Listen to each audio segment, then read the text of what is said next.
Mesdames et messieurs, nous poursuivons cette émission et l'heure actuellement est Parlons Gouvernance. Dans nos précédentes émissions, nous avons parlé du rôle du député, de la fonction du député. Nous parlerons également aujourd'hui de l'actualité qui colle à l'actualité avec l'installation prochaine, le 12 février prochain, de la 9e législature de l'Assemblée nationale, la configuration également de ce que ça va donner le bureau de l'Assemblée nationale. Il est déjà en studio avec nous, Agapit Napoléon Maforican. Bonjour. Oui, bonjour Syrah, bonjour à tous nos téléspectateurs. Comme je le disais dans notre précédente émission, nous avons parlé de l'institution parlementaire. Agapit Napoléon Maforican, la constitution béninoise donne à cette institution non seulement le pouvoir de voter des lois, mais aussi celui de contrôler l'action du gouvernement, qui a le devoir d'expliquer ou de justifier son action devant les députés. L'Assemblée nationale dont on parle, qui la compose concrètement? Oui, la Constitution dit que l'Assemblée nationale vote les lois et consent l'impôt. En fait, c'est ça qui est dans sa mission. Si on veut coller à la Constitution, c'est l'Assemblée nationale vote les lois et consent l'impôt. Donc la mission de contrôle de l'action gouvernementale est une seconde mission, à mon avis, une mission secondaire qui n'est pas la plus principale. D'autant que nous sommes dans un régime présidentiel où les deux institutions fonctionnent de manière séparée, de manière complémentaire, sans que l'une puisse interagir sur l'autre en termes de vie et de survie. Chaque institution a ses limites dans le contrôle de l'autre et dans l'animation cohérente et conjointe donc de la vie institutionnelle avec l'autre. Agapit Napoléon Maforican, l'actualité, c'est l'installation le dimanche 12 février prochain des députés de la 9e législature de l'Assemblée nationale. Après cette installation, c'est la configuration du bureau de l'Assemblée nationale. Aujourd'hui, nous avons 53 députés de l'Union progressiste Le Renouveau. Le Bloc républicain en a 28, les démocrates également en ont 28. Quelle pourrait, selon vous, être la configuration prochaine de cette Assemblée nationale-là?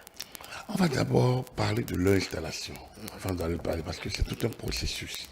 On a vu les députés aller cette semaine, la semaine du 6 au 10, s'enregistrer. Donc c'est toute une procédure. Et cette nouvelle procédure tient des amendements apportés au règlement intérieur, notamment en 2020.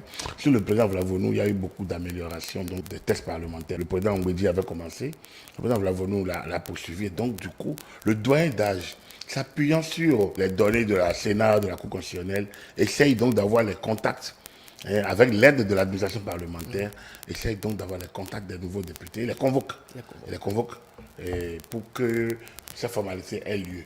Et donc, une fois que les formalités sont terminées, dès le dimanche 12 février, se retrouveront sous l'autorité de ce doyen d'âge qui vient cette année de cette législature de l'Union progressiste, Barthélémy Djanaï. Donc, ce doyen d'âge va faire sans doute un petit discours d'entrée en fonction. Il fera la proclamation que la Cour constitutionnelle avait déjà faite. Il fera faire cette proclamation pour lire la liste donc des 109 députés élus. Et il y a d'autres communications qui peuvent être faites en ce moment-là. Le bureau d'âge, c'est le doyen d'âge, donc les plus âgés, et les deux plus jeunes, qui sont cette année des dames. Et qui viennent du bloc républicain. Qui viennent du bloc républicain, par ailleurs. Donc, une fois ce bureau d'âge en place, une fois la communication, les différentes communications officielles prévues par le règlement intérieur faites, s'il n'y a pas de démission, de ci ou de ça, de communication particulière, d'annulation, de substitution, s'il n'y a rien qui vienne donc de la Cour constitutionnelle, en principe, il doit procéder à la mise en place du bureau de l'Assemblée, qui est le premier organe. L'Assemblée compte un certain nombre d'organes, dont le bureau est le tout premier. Alors, il y a une condition, ils peuvent le faire dimanche, ils ont quand même 15 jours pour le faire. Ils peuvent le faire le dimanche 12, et ils peuvent se donner du temps, ils peuvent le faire le lendemain 13, ils peuvent le faire le surlendemain 14, ils peuvent le faire une semaine après le 18 ou le 19. Mais ils ont un créneau de 15 jours pour le terminer. Ça fait partie également des réformes.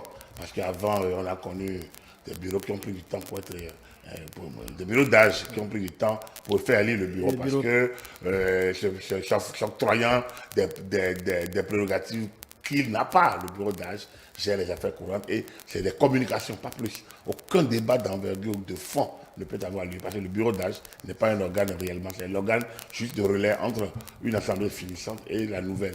Donc c'est l'organe qui lance la nouvelle assemblée mais qui n'a pas de prérogatives particulières. Donc dimanche, on pourrait avoir le bureau en même temps comme on peut l'avoir le lendemain.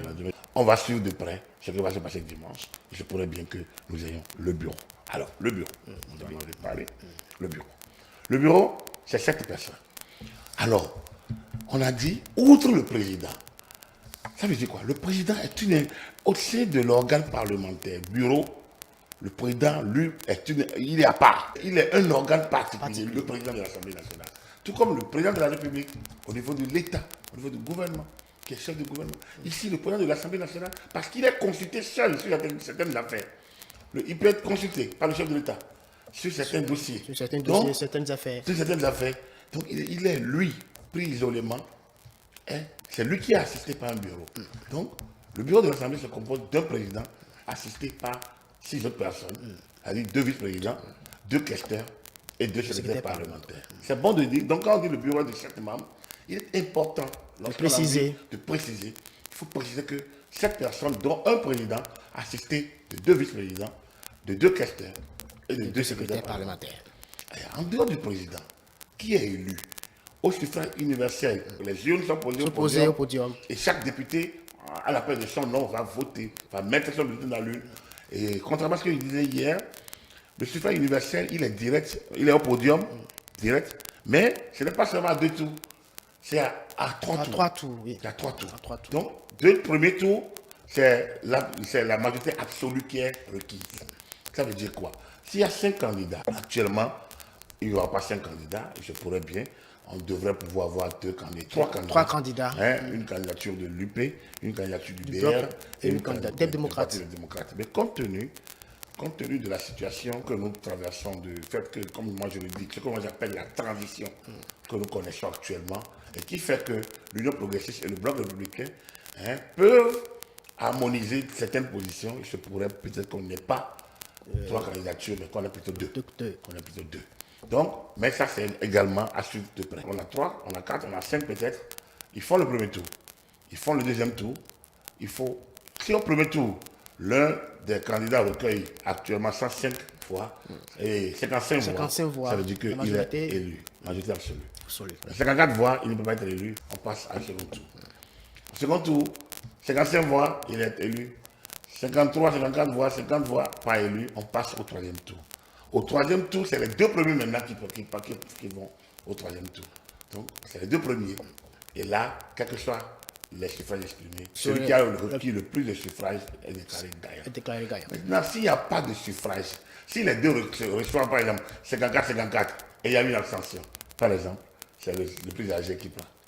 C'est le plus âgé qui prend. Et donc, prime au droit d'aînesse, j'en parlais avec des collaborateurs ce midi. Le droit d'aînesse, ça aussi, en Afrique, sont présents, je ne sais pas si dans les autres démocraties occidentales, c'est un peu ça. Mais c'est important que, lorsque, à égalité de voix, au troisième tour, c'est le plus âgé qui est déclaré élu. Donc, il faut faire attention aux candidatures qui viendront. Et c'est très bon. Mais bon, j'espère bien que le scénario là ne doit pas se passer parce que la majorité, elle est nette. On a 81 contre 28. Donc, logiquement, ça doit pouvoir passer pour le candidat de la majorité. Voilà. Donc, voilà pour le président. Lui, il est élu. Les autres également, l'élection se fait poste par poste. Et donc, c'est tout ce que je dirais par rapport au président, au bureau. Alors, il faut dire que, en dehors du président, les autres membres du bureau sont élus en tenant compte autant que faire se peut de la configuration politique de l'Assemblée nationale. Donc, ça veut dire quoi? Que, en dehors du président, on regarde, il y a 6 postes. Les 6 postes doivent être établis au regard de la configuration. Aujourd'hui, la configuration politique, c'est que l'UP est nettement majoritaire, avec derrière le BR qui a 28 députés, mais qui a fait 9% des suffrages exprimés aux élections. Et l'Union et les démocrates qui ont 28 députés et qui ont 25%, enfin 4 et 25%. Alors, ce qui pourrait se passer, il reste 6 postes. Sur les 6 postes, je pense que l'UPR va devoir prendre 3. L'UPR va devoir prendre 3. Parce qu'il est nettement devant. Le BR va devoir prendre 2. Parce que devant les démocrates, ils prendraient 1. Voilà ce qui va se passer. Et ça me renvoie en 2015. En 2015, il y a eu une configuration qui a été faite lorsque l'élection épique entre Komi Kouché et Adrien Adrien Mbedji, Mbedji. à une seule voix De près. qui me renvoie en 99, l'élection épique entre Bruno Amoussou et Adrien Adrien Mbedji, Mbedji. et avec la victoire de Mbedji, toujours à une voix de près. Hein, il faut penser à ce moment-là. Je pense qu'on aura l'occasion donc de rappeler certaines phases clés un peu de l'histoire parlementaire depuis 90. Et vous allez voir qu'on a traversé des moments quand même assez épiques, des pathétiques aussi. Alors donc, c'est ce qui pourrait se passer. Selon vos analyses, hein, l'UPR pourrait avoir 3, le BR 2 et les démocrates 1. Est-ce que c'est pas trop posé en faisant une telle analyse? Non, non. Je ne suis pas électeur, je ne suis pas éligible, je ne suis pas conseiller de l'Assemblée, donc je me donne ma liberté d'analyse. Donc, et au regard je vous l'ai dit, je vous l'ai renvoyé à 2015. En 2015, c'était un conglomérat, c'était de l'Union fait la nation qui s'est alliée avec d'autres partis minuscules par ici et là pour former le bureau. Et donc, dans cette dynamique, ils ont quand même laissé un poste à la minorité, et à l'opposition de l'époque, qui est le FCBE. Et c'est donc Tchanou. Oui, Sophia Tchanou. Voilà. Donc, je me rappelle donc en 2015, ça veut dire quoi? Les démocrates vont devoir avoir un poste. Ça, c'est sûr. C'est sûr. C'est sûr. Ils vont devoir avoir un poste. Le BR. Le BR a 28 députés. 28 députés, même 28 députés x 2. Ça fait pas. Ça 56. Pardon? 56. Voilà, donc. 56, les deux F8 de BR, mais de non, ils n'iront pas en alliance. Hein. Nous sommes dans une phase transitoire qui fait que le BR ne peut pas oser faire ça. Dans une phase normale, ça peut se passer. Dans une phase normale, ça peut se passer. Nous sommes dans une phase transitoire, comme je le dis toujours, parce que le président Talon est toujours là. C'est lui qui est le modérateur général de la réforme du système partisan. Et l'UP et le BR se réclament de lui. Donc, il n'y a pas de raison qu'ils s'opposent et permettent et que l'un chacun qu'on sacrifie l'UPR qui a 53 députés. Et au nom donc de ça. Mais dans une dynamique politique, demain, peut-être, demain, quand il dit demain, ça peut être demain proche, donc c'est-à-dire en 2026 ou en 2031, ou demain lointain, quand nous serons déjà en dehors de la scène et que d'autres seront là, que les deux 28 députés, l'UP et le BR, et les démocrates coalisent contre l'UPR. C'est possible. Justement, ma capitale Napoléon Maforican, BR avait 8 députés, les démocrates également. Malgré les différences entre les pourcentages, ils ont tous 28. Pourquoi, selon vos analyses, vous pensez que le BR pourrait avoir 2 et les démocrates 1? Pourquoi pas les démocrates? À cause des pourcentages, à cause des suffrages exprimés. Il y a eu 29%, 28 et 4% de suffrages exprimés lors des élections pour le compte du bloc républicain. Et il y a 24 et quelques pourcents de suffrages exprimés pour les démocrates. C'est le mode de scrutin qui a fait qu'ils se sont retrouvés à égalité. Donc, du point de vue poids électoral, si on tient compte des résultats issus des élections, le bloc républicain a un poids de près de 5% devant les démocrates. Les démocrates, 4% ou 3 et 4%. Donc, c'est important déjà. Ils ont le même nombre de députés, mais sur le terrain, ils n'ont pas le même pourcentage en termes de suffrage exprimé. Alors, parlant toujours des organes de l'Assemblée nationale, nous avons les groupes parlementaires. Oui, donc le bureau, c'est important qu'on parle déjà du bureau d'abord, parce que ça, c'est le manager de la vie parlementaire. On aura peut-être l'occasion donc de voir un peu la mission, la fonction, ce que recouvre la fonction du président de l'Assemblée nationale. C'est une institution, c'est un organe dans l'organe bureau. Comme je vous l'ai dit, le président de l'Assemblée est un organe dans l'organe. Et quand je vais vous rappeler certains moments épiques également, d'un bureau dirigé par Adrien Mbedji en 91 et qui a dû se battre de 91 à 95 contre l'adversité politique déjà au niveau de l'exécutif, vous allez voir ce qu'est le président de l'Assemblée nationale. Je ne veux pas dire que c'est une institution, parce que l'Assemblée étant une institution, le président ne peut pas être une institution. Mais il y a un organe important dans l'organe du bureau. Ça, c'est important. C'est pour ça qu'on dit c'est le président de l'Assemblée nationale qui dirige l'Assemblée nationale, assisté d'un bureau. C'est important de revenir là-dessus. Alors donc, une fois le bureau élu, même avant l'élection du bureau, peuvent se constituer ce qu'on appelle les groupes parlementaires. Les groupes parlementaires. Avant même l'élection du bureau. C'est-à-dire, dès que le président du bureau d'âge donne la liste des députés élus, fait les autres communications, un groupe parlementaire peut en même temps déposer sur son bureau la déclaration de constitution. Les 10%, lorsqu'on considère nos 109 députés, ça fait 11 députés. Alors, ça c'est la première constance. Mais le règlement intérieur dit également que les députés d'un même parti politique ne peuvent constituer plusieurs groupes parlementaires. Ça veut dire quoi? Qu'on a 3 partis politiques représentés à l'Assemblée nationale, et aussi qu'on aura 3 groupes parlementaires. Pas plus. 3 groupes parlementaires, 3 pas groupes plus. parlementaires, pas plus. Les réformes de 2020 ont permis aujourd'hui maintenant de mettre tout ça en ordre et que maintenant, avec un groupe parlementaire, avec les députés issus du même parti, on peut avoir plusieurs groupes parlementaires. Donc on aura 3 groupes parlementaires. Ça veut dire que les groupes parlementaires, c'est les groupes politiques à l'Assemblée nationale. C'est dans la déclaration. Je vous ai dit que l'Assemblée nationale, je pense que c'était notre première mission, que l'Assemblée nationale se positionne par rapport à l'action du gouvernement. Parce que l'Assemblée n'existe pas en dehors du gouvernement. S'il n'y a pas de gouvernement, une Assemblée ne peut pas exister. Parce que ces lois sont issues de l'inspiration gouvernementale ou, même si c'est de l'inspiration parlementaire, elles s'adressent au gouvernement. Puisque c'est la mise en œuvre de la loi, c'est le gouvernement. Et c'est les autres acteurs publics. Donc, il est important que le parlementaire se positionne par rapport à l'exécutif. Donc, les groupes parlementaires, à leur constitution, c'est les groupes politiques. Ils vont faire la déclaration d'existence de groupes parlementaires, ils vont dire leur position par rapport à l'exécutif.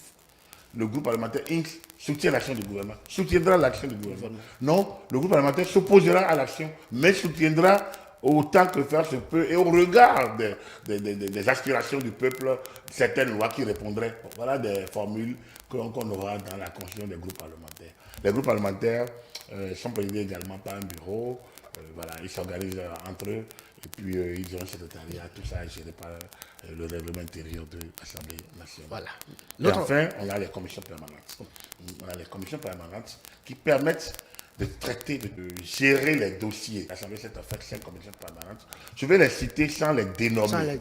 Parce que la dénomination est prévue dans le règlement intérieur. Mais je vais citer les 5 commissions sans vraiment lire leur dénomination de manière pointue. Il y a la commission des lois.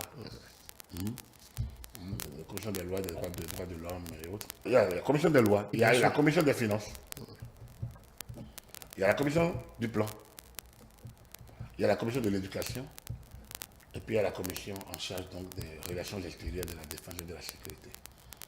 Donc voilà les 5 commissions. Donc commission des droits, commission des lois, commission des finances, commission du plan, commission de l'éducation.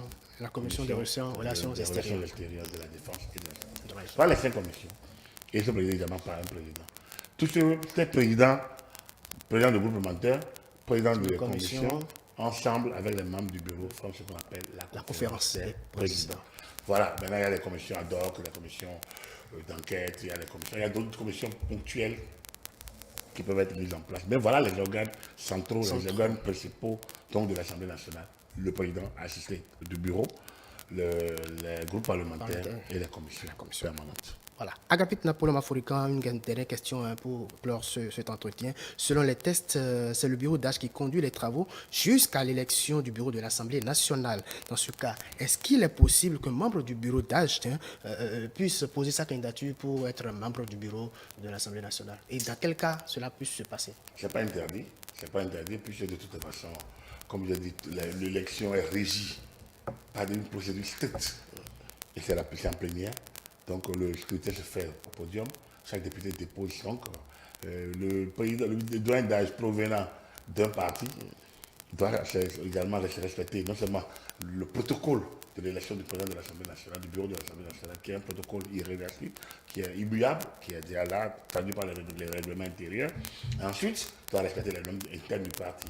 Donc en principe, sauf si je me trompais, je reviendrai pour rectifier, mais je ne pense pas qu'il soit interdit aux membres, au bureau d'âge, c'est-à-dire aux plus âgés comme aux plus jeunes de faire partie du bureau d'âge. Justement, Agapit Napoléon Maforican. Du bureau d'être président ou d'être membre du bureau. Justement, est-ce que il ne faut pas démissionner du bureau d'âge pour avoir toutes ces... C'est vous qui le dites ou bien... C'est une question que je vous pose. Non, je n'ai pas connaissance, c'est ça que je vous dis, je n'ai pas connaissance. Et moi, je ne donne pas mon avis là-dessus. Comme je vous ai dit, l'élection du bureau de l'Assemblée nationale est régie par une procédure rigoureuse, stricte de règlement intérieur. Et en la matière, moi, je suis un régalien. Je respecte tout ce qui est strict. Je préfère m'inscrire dedans. Après, je peux donner un avis. Et l'avis, pour moi, comme je le dis, à partir du moment où le bureau d'âge ne fait rien d'autre que de conduire faire, les de travaux. conduire que ces travaux-là ponctuellement l'élection. À partir du moment où l'élection se fait devant tout le monde, à partir du moment où la procédure élective, le processus est régi par des tests stricts du règlement intérieur qu'on ne peut pas manipuler, comme ça se fait de manière publique, je ne vois pas pourquoi il faille l'empêcher. Je pense que c'est bon, c'est mieux de laisser tout le monde et tout se fait devant tout le monde. Il n'y a pas de raison de craindre pour quoi que ce soit. Agapit Napoléon, vous n'êtes pas dans la spéculation. Non, nous parlons gouvernance. Nous ne parlons pas. Si nous devons donner notre avis, nous dirons là, c'est notre avis, là c'est décryptage. Ici, nous parlons de quelque chose Gouvernance. prévu par la loi. On va rester dans ce que la loi a prévu. On les donne 3, 2, 1. Ça, c'est autant que faire se peut. Autant que faire se peut. On peut retrouver un bureau où il n'y a pas les démocrates. Mais si c'est pas commode, hein, c'est pas bien. Maintenant, si eux-mêmes refusent de faire partie, bon, c'est leur droit, mais dans la répartition, ils ont 8 députés, ils ont 25%. Le cas des membres de l'Assemblée nationale, ils ont le droit aussi d'être représentés au bureau. Merci Agapit Napoléon Maforican. C'est déjà la fin de cette émission Parlons Gouvernance de ce vendredi 10 février 2022. On retient que l'Assemblée nationale dispose de plusieurs organes pour son fonctionnement. Et dans le cadre de la 9e législature qui sera installée le 12 février, le consultant politique a apporté ses analyses. Merci de nous avoir suivis. À lundi prochain.